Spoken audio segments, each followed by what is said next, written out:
Chittagong city কর্পোরেশনের mayor doctor Shahadat Hossain বলেছেন, শুধু পুঁথিগত শিক্ষাই নয়, শিক্ষার্থীদের নৈতিক ও মানবিক গুণাবলীতে গড়ে তুলতে হবে।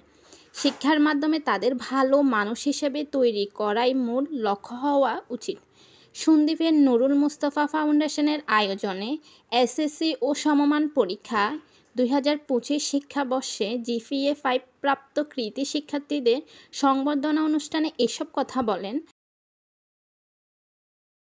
ফাউন্ডেশনের চেয়ারম্যান মোহাম্মদ নুরুল মুস্তাফা। সভাপতিত্বে উপজেলা যুবদলের আহ্বায়ক নিজুম খানের সঞ্চালনায় এতে প্রধান অতিথি হিসেবে উপস্থিত ছিলেন চট্টগ্রাম সিটি কর্পোরেশনের mayor doctor Shahadat Hossain.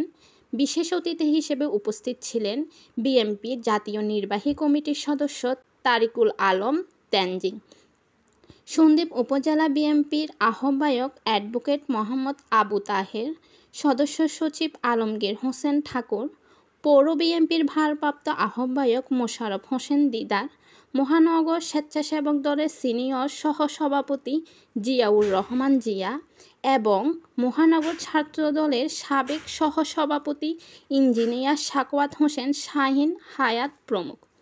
News desk, সাদা কাগজ, চট্টগ্রাম।